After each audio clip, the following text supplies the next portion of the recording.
Do you think leaders can be humble? Well, humility is often the last adjective that comes to mind when discussing leadership. Is humility a sign of weakness or a strength in leaders? P.V. Ramana Murthy has penned down his enriching corporate experiences in his debut book, The Power of Humility, that explores the importance of humility as a cognitive yet an effective skill for leaders and builds a unique framework for current and future leaders to emulate. Hello and welcome. Today we are here with P.V. Ramana Murthy, a Mumbai-based consultant and CEO founder of a global consulting human firm, Pinsight by P.V. Welcome, Mr. Murthy. Thank you.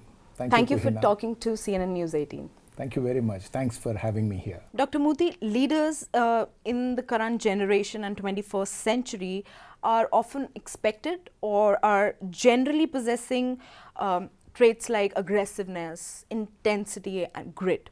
So, what role does or how does humble leadership challenge this existing precedent? And what traits do humble leaders actually possess to create the entire difference? Yeah. So, Kuhina, humble leadership challenges every aspect of aggressive leadership, which is not in the interest of the people. And to talk about humble leadership from the perspective of the attributes, what attributes leaders need to possess, it's two ways. One is the attitudinal attributes, and the second is the behavioral attributes. And this is what I have described in my book in the form of a framework, Apple and Image. And then let's take, for example, Satya Nadella, who turned around Microsoft. Microsoft was in a situation where the leaders believed that they know it all. And he changed that paradigm and he looked at it from the point of view that we need to learn it all. Right. He talked about it in the form of growth mindset. And that's a great example as to how humble leaders can change the paradigm by looking at the way they think, the attitudinal attributes or characteristics, and the way they behave, the behavioral attributes or characteristics. Okay. One important question. Our Prime Minister, Narendra Modi, has become one of the most popular leader, leaving behind Biden and Sunak. Do you consider him as a humble leader, making a difference in your view? Without any doubt. I consider our Prime Minister Narendra Modi as one of the humble high achievers. And he could be a benchmark when we speak about humble high achievers. Let me explain as to why I am saying this. Mr. Narendra Modi has got a purpose. He is putting others ahead of himself. The purpose comes first and then he follows it. He doesn't think about himself. And at the same time, he is very intense. Humble leaders, like I said earlier, are intense as well. They are not weak and meek. So his purpose, his empathy, his intensity, and many other attributes which I discussed in the book, he possesses all those attributes is my strong belief. And to answer your question, yes, he is a humble high achiever, Kuhina. Okay. Now, sir, I think on a personal note, I'd like to ask you this question, that achieving gender parity in leadership is yet a struggle in India, unfortunately. Yes. But however, stereotypes and biases present subtle yet significant obstacles for women. How do you break it down for women leaders in the current times? Yeah. See, that's a very important aspect of developing an organization or an economy from my perspective. By bringing in more women into the workforce, organizations can transform. Similarly, by bringing in more women into the workforce at the national level, countries and nations would get transformed. And to answer your question, women leaders need to look at it from the perspective that they need to be themselves. One of the ladies who worked with me a few years back wrote to me after reading the book saying that thank you for bringing the feminine aspect of leadership in your book, PV. That was really interesting. You know, humility has a touch of feminine characteristic. So my advice to the women leaders is that be yourself and bring the best of yourself, and there is no need or necessity to behave like men or bring out the aggression that the leadership demands, which is a wrong notion. Dr. Murthy, can you name two Indian leaders whom you consider humble and why you categorize them as such in this manner? Definitely, one is Mr. Ratan Tata. He is undoubtedly a humble high achiever. I've had a few interactions during my career with Tatas, and I believe that, you know, he brings out all the elements which I talked about in the book, all the characteristics which I described. I think that, you know, he brings out all those characteristics, and he is definitely a humble high achiever. And if you want me to name one more, I think that, you know, someone who is much younger could be Nitin Paranjape. He is, you know, currently the People and Transformation Officer at Unilever. Having heard the narration and having got his insights, which I presented in the book, I believe that, you know, he is another humble high achiever who could do a brilliant job as a leader in any organization he leads. So, sir, what has actually inspired you to write and talk and share your experiences or pick humility in the context of leadership through this book? Yeah, you know, it's in fact my experiences in the corporate world, having worked with many leaders, you know, many leaders of all kinds. You know, I have worked with some very good leaders. I was fortunate enough to work with them. And I have worked with not so very good leaders also, you know, leaders who have been not neither good to the organization, not to the people. So this is what made me think about leadership. And that's where I thought that I should be writing about leadership, bringing in my experiences and also picking up the brains of various other leaders, the corporate leaders as well as thought leaders, and understand as to, you know, what exactly is leadership and how does it work when we are looking at taking organizations to high achieving standards. Okay. Any personal experience that actually made you take this up and pen it down or bring you forward to talk about humility? Yeah. Any personal experience? I talked about it in my book, actually.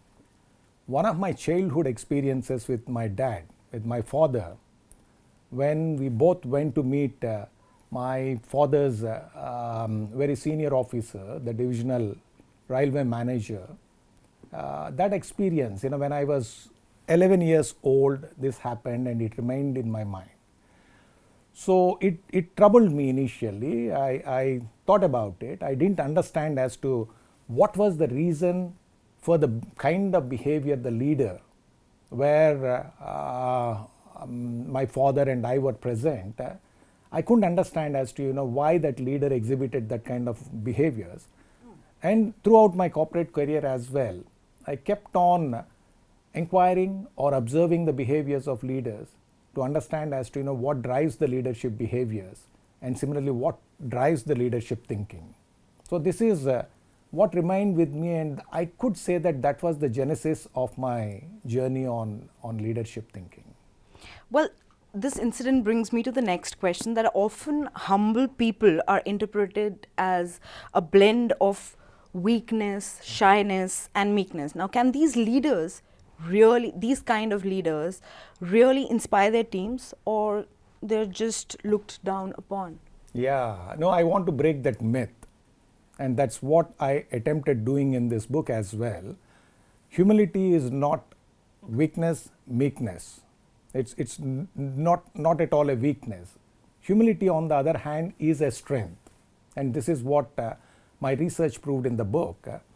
And I think that, you know, when leaders adopt humility as their core, what would happen is that, you know, they will bring the best out of their people, and they would take the organizations to high achieving organizations. The belief that humility is a weakness or meekness needs to be questioned by everyone, every leader. And this is where, I think when we do that, we would be doing a lot of good to the future organizations and also to the future leaders who would be imbibing the aspects or elements related to humility. Okay. And in your experience, do you think humility is inherited or it can really be nurtured? Yeah. Since you've worked with a lot of leaders, how do you see this trait coming up? Yes, the simple answer is that humility can be nurtured. It's not nature. Many people believe that humility is something innate. It is definitely it is something, an innate characteristic or a trait, but it doesn't mean that people are born with humility or they have not born with that kind of humility. It's the circumstances. Research proves that 50 to 70% of our behaviors are based on the circumstances, the kind of environment we were brought up, the kind of upbringing, and the kind of experiences we have experienced in our lifetime. This is where humility can be developed among the leaders. And in fact, the second section, part B of my book, talks about how humble high achievers can be developed by corporates. It's a fine mix, if I'll have to extend this a bit, it's a fine mix of neuroscience and emotional intelligence based coaching with a backdrop of psychoanalytical counseling. That's how leaders could be molded into humble high achievers, Kuhina. All right.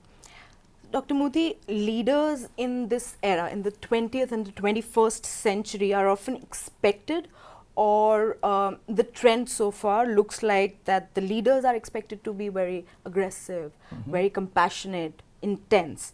So what role does or how does humble leadership challenge this precedent in the current times? Yes, that's a good question.